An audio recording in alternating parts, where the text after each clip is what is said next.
Dead birds hover above Elias Martin's farmhouse floor, drenched in cold, oily slime that glistens under the single bare bulb like spilled engine oil. I trace the edge of a ruler with my thumb. The smooth wood suddenly slick. The air vibrates with a low, frequency hum that makes my molars ache, a constant thrumming in the bones of the old house. Outside, the swamp exhales a slow, wet drip that echoes the faint plink-plink. Plink, asterisk of a single drop hitting water. But here it s the floorboards groaning like frozen bones underfoot. I kneel, the damp wood biting through my trousers. The slime isn't just pooling, it's even growing, creeping towards the baseboard where the wallpaper peels in faded mint and pale yellow swirls. I measure the depth with the ruler, pressing down. Snap. Asterisk the plastic tip shatters, splinters embedding in the oily surface. A dead sparrow, feathers matted with the same slick substance, tilts sideways. I reach for my pocket watch, the one I am disassembling on the scarred oak table. Its glass face is fogged, the hands frozen at 3:17. I pry open the back, the brass casing cold. Inside, the delicate gears are clogged with fine dark bird feathers, the tiny teeth jammed like teeth in a rusted saw. I lift a feather between tweezers, its edges sharp. Then I feel it, a single strand caught in the mainspring.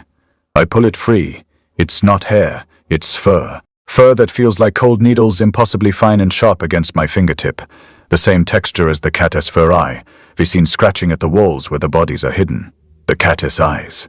Different colors. One gold, one pale green. Always watch me when I work. I drop the fur into the slime. It doesn't sink, it floats, a tiny, unnatural thing. The low hum intensifies, vibrating the table beneath my palms. The swamp outside emits another slow, wet drip, humplink asterisk.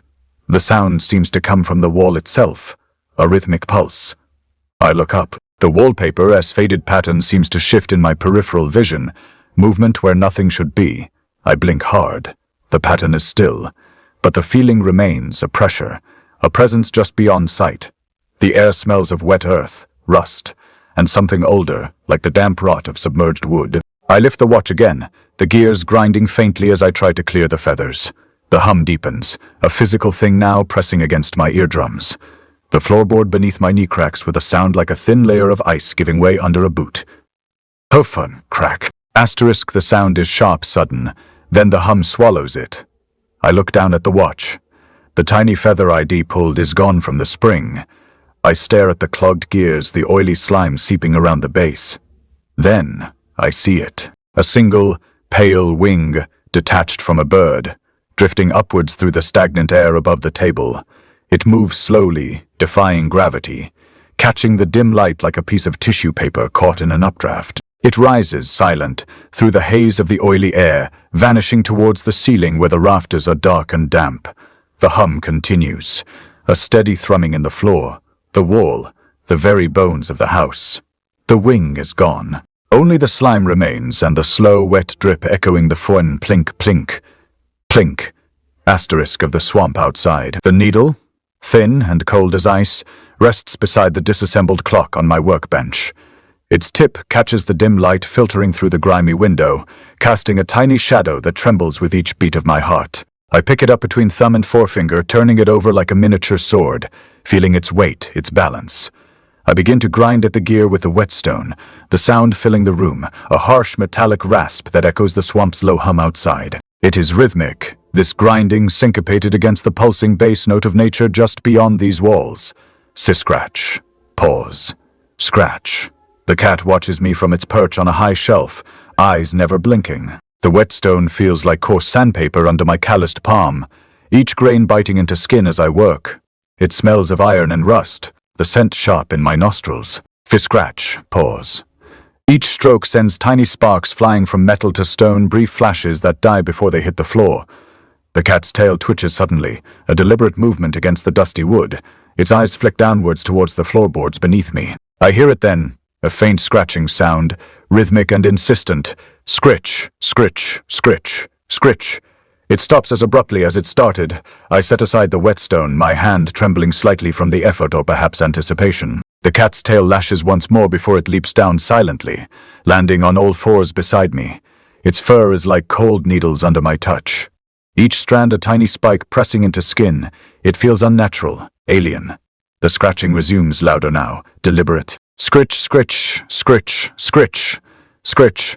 I look down at the floorboards between my boots, watching as they tremble with each scrape from below. The pattern is familiar, it matches the map's bloodstains exactly. I reach out cautiously, placing a hand flat against the cool wood. It feels damp beneath me, slick with condensation or something else entirely. I press down gently, feeling for any give in the boards. Feeling forward. A thin line appears under my palm, spiderwebbing outwards from that single point of pressure. The cat's fur releases a scent, wet earth and rust, old decay mixed with fresh blood. It fills my nostrils, clings to the back of my throat like sulfur. I swallow hard against it, but there is no escaping the smell. It has become part of me now, seeping into pores, coating tongue. The swamp outside falls silent suddenly, a sudden absence that feels physical somehow, pressing against eardrums and bones alike. No more wet forktum plink, plink, I echoing through the house.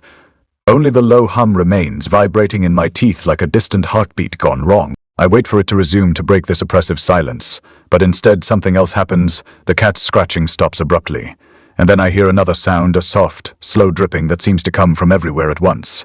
It echoes through every room of the house, each drop landing with a heavy frithud rather than a light splash. The floorboards beneath me groan again, this time louder, like frozen bones shifting under frostbitten flesh.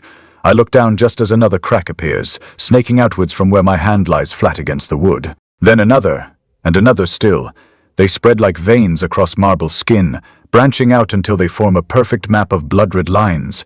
The cat's fur smells stronger now, a thick perfume that chokes me with each breath. It feels electric under fingertips, each strand charged with static that prickles my skin, raising gooseflesh along arms and legs despite the room's stifling heat.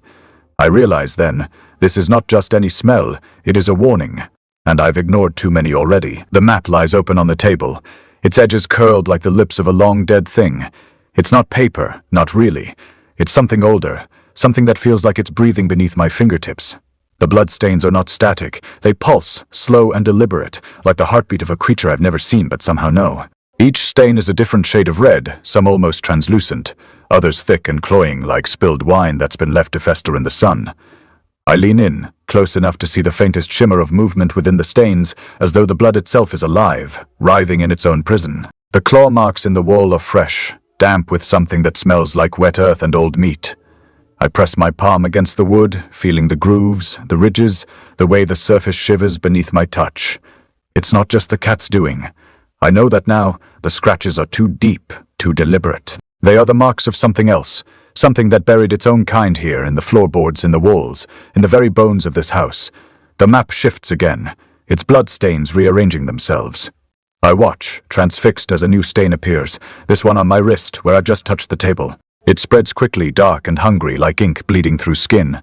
I pull my hand back, but the stain remains, pulsing in time with the low-frequency hum that vibrates my teeth. The sound of something massive and ancient moving beneath the floor. It's not just a sound, it's a feeling, a pressure that builds in my chest, a weight that presses against my ribs outside. The swamp air is thick with heat, unnatural and cloying, like the breath of something that's been waiting for too long. I can feel it pressing against the windows, against the walls, against my skin. It's not the kind of heat that warms, it's the kind that burns slowly, relentlessly, like a fire that's been smothered but never extinguished. The cat stares at me, its left eye a swirling mass of red, like a fresh wound. I reach for the clock oil, the same oil I've used for years to keep the gears of my creations running smoothly. I pour a small amount onto a cloth and begin to wipe the map, hoping to erase the stain, to make it disappear.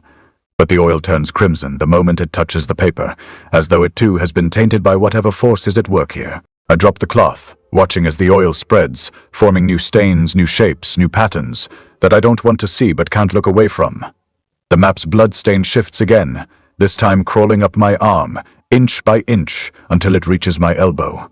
I can't move, I can't breathe. I can only watch as the stain spreads, as the hum in my teeth grows louder, as the house itself seems to close in around me, pressing me deeper into the nightmare I never wanted to find. The air hung thick, a suffocating blanket woven from humidity and the scent of decaying leaves. I needed light. The map, with its pulsing crimson veins, felt less like a guide and more like a malignant growth.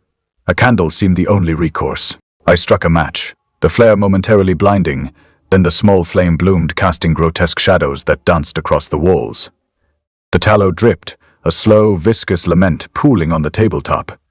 It didn't burn, though. It drowned, the flame sputtering and vanishing as if swallowed by the wax itself. A faint, sickly sweetness lingered, beeswax and something else, something metallic and unsettling. I traced a bloodstain with my fingertip, not cold like the map's surface. Warm, disturbingly warm. A tremor ran through me, a vibration that wasn't entirely external. The cat, perched on the windowsill, watched with eyes like chips of obsidian. Its tail twitched, a sudden violent jerk that sent a fresh splatter of crimson blooming across the map. A new stain, mirroring the one on my finger. It was a deliberate act, I realized, not a random twitch. A mockery. The swamp's dripping sound, that incessant punctuation to my existence, returned. But it wasn't coming from outside. It was sift within the walls. A wet twelchard emanating from the aged plaster. A sound that seemed to burrow directly into my skull. I felt a compulsion, a frantic need to mend the map, to erase the spreading stains, to somehow regain control. I reached for the clock springs, the meticulously crafted coils of brass and steel that were my solace, my obsession. They felt brittle in my hand, unnaturally dry. I attempted to press one onto the bloodstain, to bind it, to fix it. It didn't adhere. It simply melted, dissolving into the crimson pool, releasing a puff of acrid smoke that stung my nostrils. The scent of burnt metal mingled with the sickly sweetness. The cat's right eye. It wasn't the swirling red I'd become accustomed to. It pulsed with a faint violet luminescence, a color that felt wrong, alien, like a bruise blooming beneath the skin. It fixed me with that unsettling gaze, a silent accusation. The low-frequency hum intensified, vibrating in my teeth, resonating in the bones of my skull. The air grew heavier, pressing down on me, stealing my breath. The room felt smaller, the walls closing in. I wanted to scream, but the sound caught in my throat, a choked, silent gasp. The map shifted again, the bloodstains rearranging themselves into patterns I couldn't decipher, patterns that seemed to writhe and twist before my eyes. A new stain appeared, not on the map, but on the floor, spreading outwards from beneath the table. A dark, viscous pool that reflected the flickering candlelight, transforming the room into a macabre hall of mirrors. The cat's tail flicked again, a swift, precise movement that sent a fresh bloodstain arcing across the map. The candle's flame sinks into the wax, swallowed by its own gluttony. A faint hiss marks its demise, like the last breath of a dying creature. Darkness claims the room, absolute and immediate, as if night itself has fallen from the sky to smother us. I reach out instinctively, my fingers brushing against something wet and warm on the map's surface. Blood. A chill runs down my spine, not from fear but from recognition. This isn't just any blood, it is fresh, pulsating with life taken too soon. My heart pounds in rhythm with its warmth, a macabre echo chamber within my chest. The cat, that silent sentinel on the windowsill, watches me with eyes like chips of obsidian. Its tail twitches, a sudden violent jerk that sends another splatter onto the map, another life claimed. The low-frequency hum intensifies, vibrating through the floorboards, resonating in my teeth. It is no longer just sound, it is pressure, physical and oppressive, pushing down on me like an unseen hand. The air grows heavier, each breath a laborious fight against this invisible force. I feel it in my bones, that hum, reverberating through marrow and sinew, a discordant symphony of dread. I crawl towards the wall, fingers trailing along cold plaster until they find what they seek, the cat's claw marks. The fur beneath my palm feels like needles of ice, each prick sending a jolt up my arm. But there is something else too, a warmth that belies its frigid touch. It pulses with life, not mine but another's. The wall squelches under my touch, wet and alive. A drip echoes within the plaster, rhythmic as heartbeats, growing louder until it fills the room entirely. The sound of water dripping becomes the only thing I know, the only reality in this world swallowed by darkness. It is coming from inside the walls, a heartbeat that isn't mine but is somehow familiar. My fingers brush against the map again. Warm blood coats my skin, sticky and alive. A violet glow illuminates the room briefly, a flash of lightning captured within cat eyes. But it vanishes as suddenly as it appeared. Left behind are shadows and silence, save for the relentless dripping echoing like a grim metronome. I hear footsteps now, soft but distinct against the cold floorboards. They're too light to be mine, too precise not to mean something. Someone else is here with me in this darkness, another presence sharing my breath, my space. The realization sends waves of panic crashing through me, each one more violent than the last. I want to scream, but all I can manage is a silent gasp as hands grasp my shoulders from behind. They're cold and strong, fingers digging into flesh like claws. A voice whispers in my ear, low and distorted by the darkness, "You shouldn't have come here." It is not threatening, it is almost sad. The cat's eyes flare again, casting violet light across a face I can't quite see. All I catch is a glimpse of teeth, too many, too sharp. And then everything goes black once more, as those hands shove me forward into the abyss. The smell hit me first, a cloying sweetness overlaid with a sharp tang of rust. It clung to the back of my throat, a phantom taste of decay. I crawled forward, my hands scraping against the cold, damp plaster. The darkness pressed in, a tangible weight against my skin, punctuated only by the incessant ford of ice forming somewhere deep within the walls. It wasn't the sound of freezing water. It was something else, something brittle and ancient. My fingers met something slick, something yielding, slime. Not just moisture, but a viscous, gelatinous coating that clung to my skin. The texture sent a shudder through me, a visceral revulsion that momentarily eclipsed the fear. The cat's fur, that unsettling rasp of needles, brushed my palm again. I flinched, pulling back instinctively, but the cold prickle remained, a constant reminder of its presence. I traced the surface of the slime, my fingers following a faint outline. It was a shape, a form pressed into the viscous substance, a body. Another one. The blood on the map pulsed beneath my fingertips, a frantic rhythm echoing the drip, drip, drip that seemed to emanate from the very walls. Each drop was a hammer blow against my sanity. The map, it was updating again, the crimson stain expanding to match the outline I felt beneath my fingers. The cat's tail, a whip of frozen needles, brushed my cheek. I recoiled, a silent gasp escaping my lips. The swamp's constant squelch seemed to seep from the walls themselves, a chorus of unseen things writhing beneath the surface. It was a symphony of rot and decay, a soundtrack to my descent. I pressed on, driven by a compulsion I couldn't understand, a need to catalogue the horror that surrounded me. A pulse throbbed beneath my fingertips, a faint but undeniable beat. It matched the map's bloodstain, a macabre synchronicity that sent a wave of nausea rolling through me. I leaned closer, my nose practically pressed against the slime, inhaling the sickly sweet scent of decay. The air grew thick, heavy, as if the very walls were exhaling a poisonous breath. The dripping intensified, a relentless percussion that drowned out all other thought. The cat's violet eyes flared, momentarily illuminating the wall in an unearthly glow. It wasn't light, not really. It was more like a glimpse into a distorted reality, a fleeting vision of something terrible lurking just beyond the veil. I saw, for a fraction of a second, the outline of a face pressed against the slime, a silent scream frozen on its lips. Then, the light vanished, leaving me once again shrouded in absolute darkness. My hand encountered something new, something unexpected. It wasn't slime, not entirely. It was flesh, yielding and warm, but different. The texture was wrong, unsettlingly smooth, lacking the familiar contours of a human body. A wave of dizziness washed over me, a disorienting shift in perception that threatened to pull me under. My fingers recoiled instinctively, a primal scream trapped in my throat. Another body. A fresh body pressed into the slime, indistinguishable from the others. The dripping escalated, a deafening cascade that threatened to shatter my eardrums. The smell intensified, a suffocating wave of decay that filled my lungs.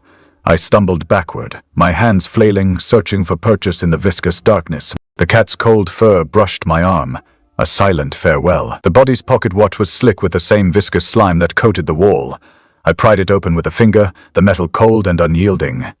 Inside, the gears were still, but the spring was coiled with a tension that felt almost alive. I pulled it free, the spring snapping against my palm like a serpent's spine. It was smaller than I expected, a tiny coil of metal, but when I held it up to the darkness, it seemed to pulse, a faint, rhythmic glow emanating from its core. I didn't know what it was, but I knew it was important. The cat's violet eyes flared again, this time not in the wall, but in the air above me, as if it were looking through me, into me. I placed the spring on the map. The moment it touched the paper, the bloodstain expanded, a slow, deliberate bloom of crimson that seemed to crawl across the surface. It wasn't just a stain, it was a wound, a living thing that writhed and pulsed. I watched, transfixed as the map absorbed the spring, its edges curling inward like a mouth drinking something it had been starved of for a long time. The cat's fur, that cold needle-like texture, began to melt, a slow, agonizing drip of something that wasn't quite liquid, not quite solid. It seeped into the map, into the bloodstain, and for a moment I thought I saw the outline of the cat's body, its form shifting and changing, as if it were being rewritten by the map itself. The whetstone grinding inside my skull was a sound I couldn't escape. It was a constant, grating noise, like a blade being sharpened against bone, and it echoed in my temples, in my ears, in the very marrow of my bones. I pressed my hands to my head, trying to silence it, but it only grew louder, more insistent, as if it were trying to carve something out of me to expose the raw, unvarnished truth of what I had done. I had been here before, hadn't I?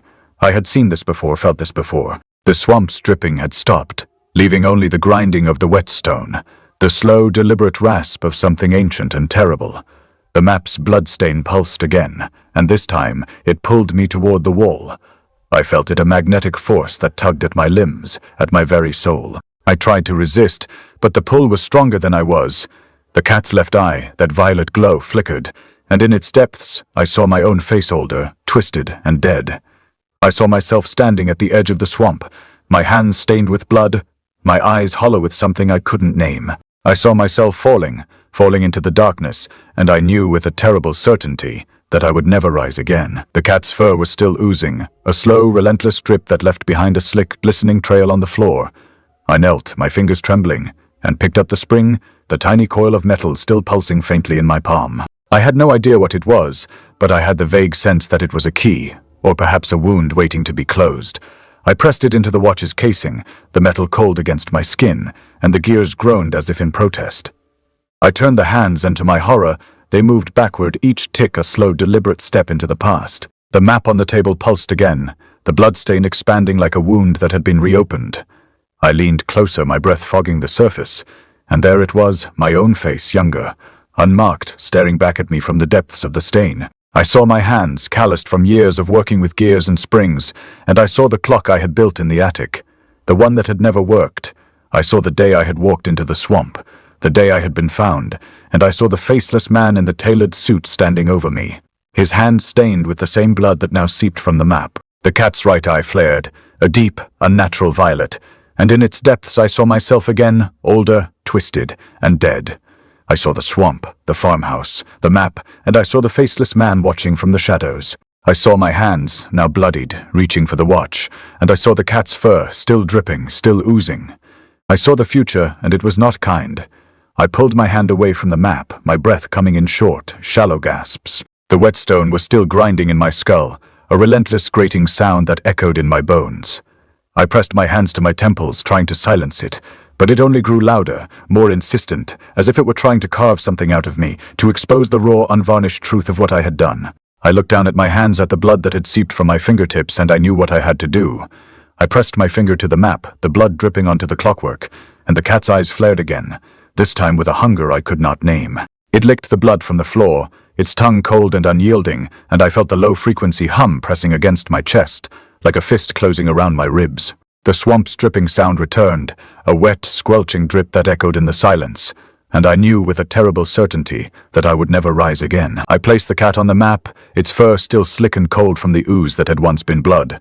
It is like setting down an ice sculpture onto a pool of warm water. The air around us seems to sigh as the cat settles into the stain. The bloodstain doesn't absorb it, but rather, it pulses, expanding outward like ripples on still water before drawing back in, swallowing the cat whole.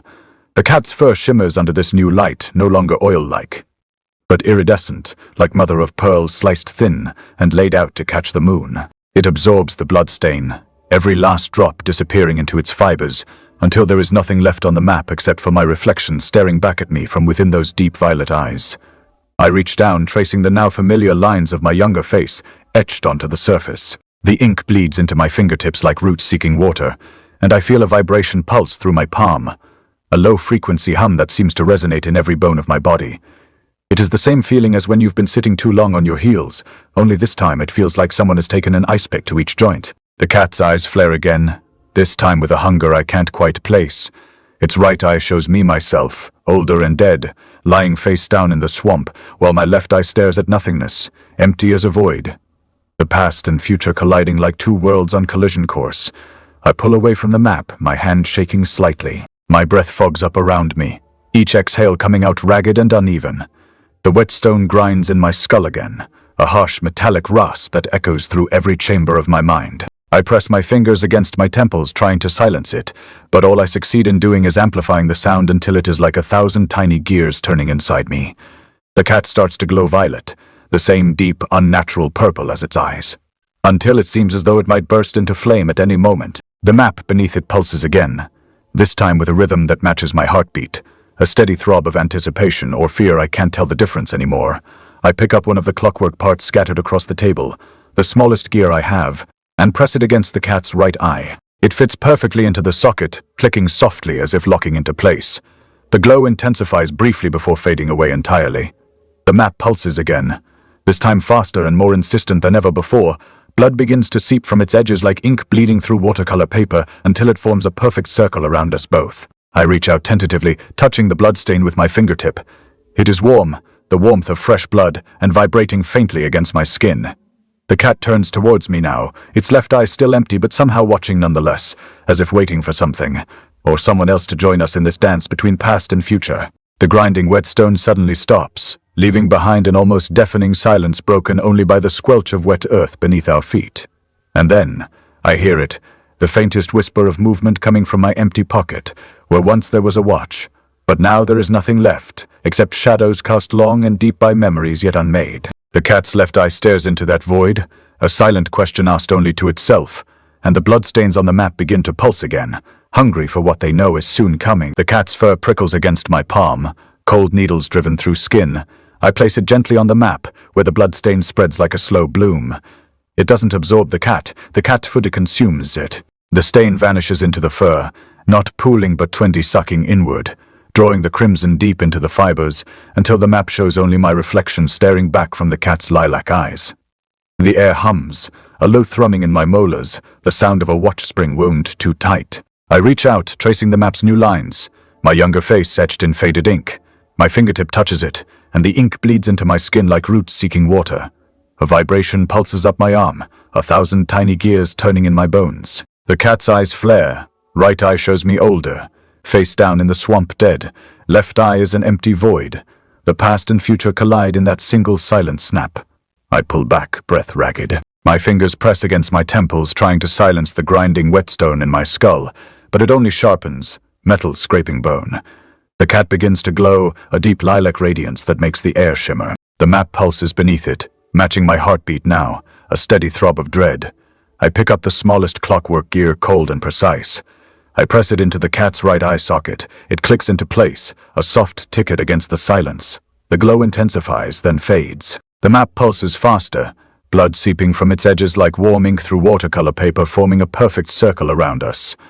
I touch the bloodstain, it's warm, alive, vibrating faintly against my skin. The swamp outside drips, drip, drip. But now it's joined by the sound of ice cracking in a still pond, a single clean fracture echoing through the silence. The cat turns its head, its left eye still empty, stares into my pocket where the watch used to be. I feel it then, the map's bloodstain futumbling me toward the wall, not tugging but a slow, insistent drag like mud clinging to boots. My feet shift, heels scraping the warped floorboards. The wet earth smell thickens, mixed with the sharp tang of rust from the old pipes. The cat's fur begins to melt, not run, but toothy dissolve into the bloodstain, fibers unraveling into the crimson pool. It's not absorbing the blood is becoming the fur. The map's surface shimmers, the circle tightening. I see my death in the cat's right eye, the swamp water, thick and black, rising over my face. The empty left eye watches my pocket, where shadows pool deep and cold. The grinding whetstone stops. The silence that follows is absolute, broken only by the further crack of ice under immense pressure, sharp and final. The cat's fur vanishes into the map, the bloodstain swallowing it whole. The circle of blood is now a single point, pulsing like a stopped heart. The map shows nothing but the reflection of my face, older and dead, lying face down in the swamp. The last sound is the twinkling of ice,